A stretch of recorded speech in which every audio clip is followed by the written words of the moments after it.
Santiago sur le terrain, habile, rapide, technique, fin, dans la compréhension du jeu, très bien aussi. C'est un joueur qui est au sport-études depuis 5 ans maintenant, qu'on suit depuis 5 ans, qui est régulièrement invité sur les équipes du Québec, qui a été invité aussi au niveau de l'Impact de Montréal. Donc un choix logique pour nous que de l'inviter pour partir une semaine donc, à Lorient. Et les deux jumeaux, les deux rois, c'est le même genre de personne? Oui, physiquement, hein, ça se ressemble physiquement, mais sinon sur le terrain, non, ça se ressemble pas, même si leur qualité première, c'est la vitesse, mais ça se ressemble pas réellement de par leur poste, même s'ils jouent sur le côté, il y en a un qui est plus défensif, l'autre qui est plus offensif quand même. C'est sûr que leur qualité première à eux, et ce qui va leur servir là-bas à Lorient, c'est leur vitesse. C'est sûr qu'on s'attend plus fort qu'ici parce qu'on sait qu'au centre, l'an passé, il y avait 2 joueurs qui étaient l'équipe nationale. Puis vu que c'est aussi leur culture là-bas, le soccer, c'est sûr qu'on s'attend à un meilleur niveau qu'ici.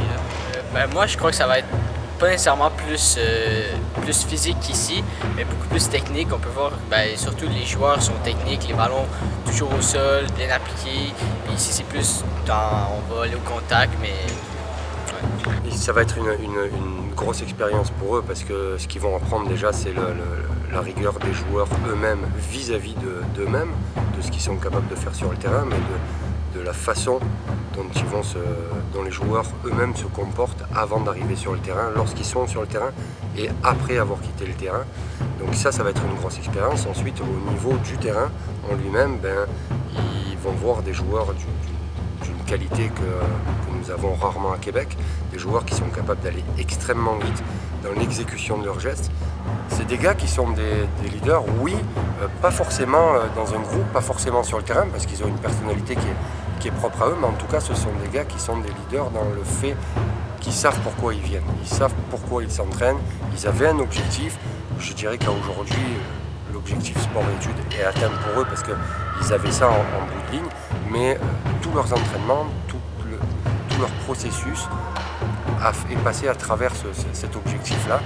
C'est sûr qu'il nous a parlé que ça se passait dans notre tête, il fallait y aller à fond, donner notre maximum pour bien paraître et bien performer. C'est sûr qu'ils sachent qu'à Québec, on a des bons joueurs, c'est pas un pays de hockey. Puis c'est sûr qu'il y a une bonne impression de nous, qui voient qu'on est des bons joueurs, qu'on pourrait peut-être être du même niveau qu'eux qui sont dans l'académie de l'équipe. Mais surtout être constant techniquement, comme il nous l'a dit, puis toujours bien pratiquer, ce serait le fun. Faire ça, que les coachs aient une bonne impression de nous. Ouais, puis je crois aussi que ce qui va être important, c'est qu'on en retienne de cette aventure-là. Ici, en revenant, on va donner ce qu'on a appris aux autres. Puis ça va être pour aider ici au Québec, le soccer. Un très bon mot de la fin. Bonne semaine, les gars, là-bas. Merci.